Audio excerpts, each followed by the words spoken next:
Pada kesempatan ini kita akan bahaskan satu daripada banyak hadis diriwayatkan oleh Abdurrahman ibnu Sakhar ad-Dawsi atau biasa dikenali dengan nama Abu Hurairah radhiyallahu an.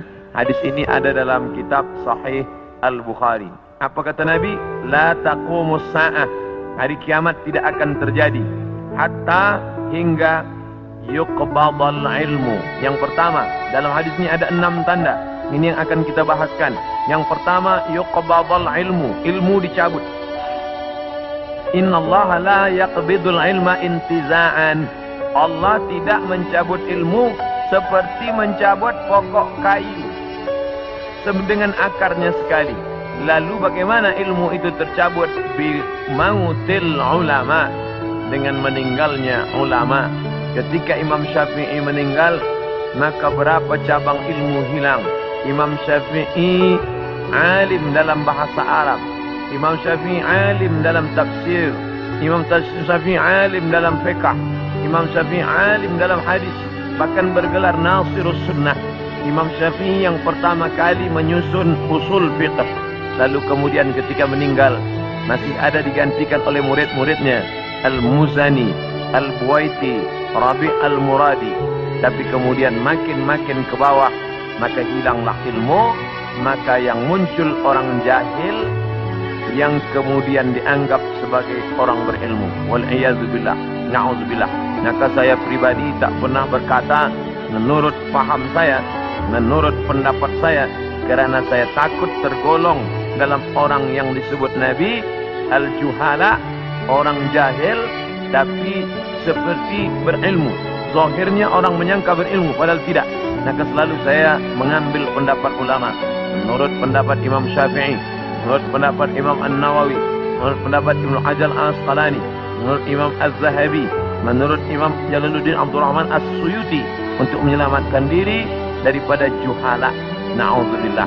Maka nanti kata Nabi SAW, sebelum hari kiamat bermunculanlah juhala kerana pandai berbicara, kerana berpakaian ulama. Al-juhala yalbisuna libasal ulama. Orang jahil tapi memakai pakaian ulama, pandai berbicara, lalu orang menyangka dia alim, padahal dia tak lebih daripada orang dhalla wa adalla, sesat dan menyesatkan. Sebenarnya kiamatnya sudah terjadi pada isinya, tapi alamnya belum kiamat besar. Maka kata ucapan Nabi SAW dalam suatu hadis, idza wussidal amru ila ghairi ahlihi, bila diberikan suatu perkara bukan kepada ahlinya, bukan kepada orang yang faham, fantaziris sa'ah, maka tunggulah kiamat. Makna kiamat di situ bukan kiamat alam semesta, tapi kiamat isinya.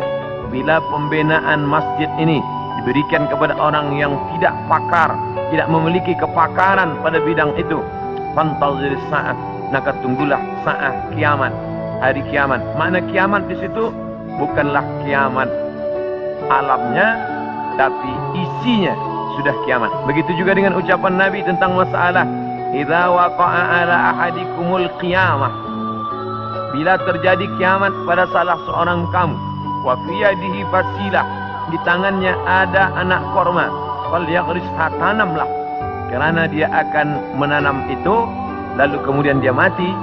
Bagaimana mungkin kiamat terjadi pada satu orang? Maka makna kiamat dalam hadis ini, alamnya tidak kiamat, tapi orang itu mengalami kiamat, maknanya mati dia. Na'udzubillah. Oleh sebab itu maka bahwa kiamat sudah terjadi pada isinya, ya, kerana banyaknya orang jahil. Oleh sebab itu alhamdulillah kita di Malaysia masih ada para ulama, masih ada para mufti, masih ada para habaib.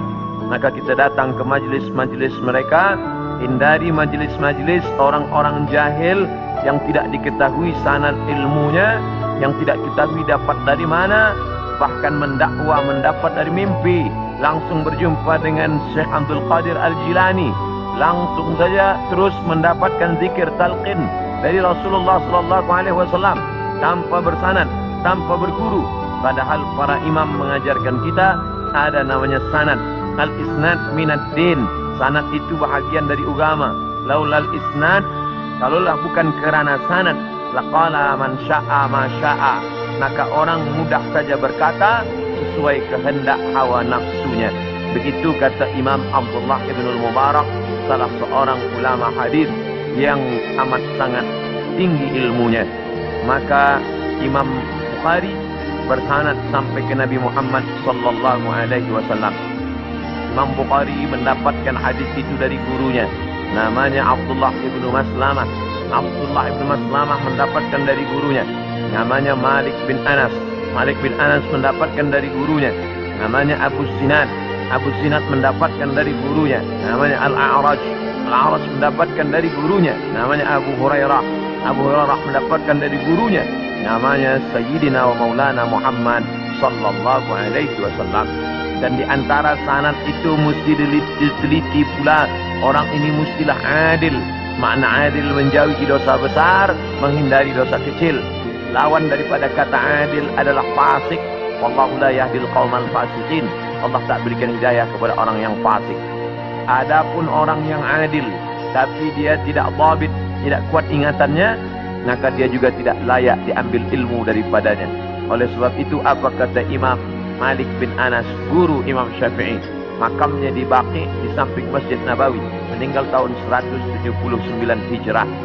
Aku berjumpa dengan 70 orang di dalam masjid ini, maksudnya Masjid Nabawi di Madinah. Andai aku minta satu di antara mereka berdoa, maka turun hujan, saking makbulnya doa mereka. Tapi tidak aku ambil hadis satu pun dari ke-70 orang itu. 70 orang zuhud, ahli ibadah, abid, banyak ibadahnya, kabul doanya. Andai aku minta satu orang berdoa, turun hujan, begitulah kabulnya. Tapi aku tidak mengambil ilmu dari mereka kerana tidak dhabit, kuat ingatannya. Begitulah ulama menapis supaya jangan sampai mengambil ilmu daripada orang jahil. Kerana di antara tanda kiamat adalah yuqbadul ilmu, bahwa ilmu dicabut Allah Subhanahu wa ta'ala. Maka bila kita masih ada kajian-kajian khas tafsir, khas fiqh, khas usul fiqh, khas hadis, maka kita hadir, kita dengarkan, kita pahami, kita rakamkan, kita share, maka dia bagian dari dakwah. Tapi bila itu sudah tampak banyak menebar, sebenarnya salah satu daripada tanda hari kiamat. Wa taksuruz zalazil, banyak terjadi zalazil. Zilzal, gempa. Zalazil, gempa. Maka kita lihat idza zulzilatil ardu zilzalaha, bila sudah digoncangkan bumi itu, wa akhrajatil ardu athqalaha, dan dia menggoncangkan lalu keluarlah isi yang ada di dalamnya. Dulu terjadi juga gempa, faj'alna 'aliyaha safilaha, kami jadikan bagian dalam naik ke atas, bagian atas turun ke bawah. Amtarna 'alaihim, kami hujani mereka, bihijaratin, dengan batu, min sijilin mandud, dari tanah liat yang terbakar. Sudah lama terjadi, tapi hari ini terjadi lebih banyak lagi di banyak-banyak tempat. Bahkan gempa tak lagi terhitung. Hari ini terjadi di sini, hari ini terjadi di sini. Ini menunjukkan bahawa salah satu dari tanda-tanda itu sudah muncul mengingatkan kita. Apakah dengan terjadinya ini lalu kita stres, setelah ini lalu kita tidak beraktiviti, lalu setelah ini kita tidak lagi beramal? Bukan begitu makna memahami tajuk kajian kita ini.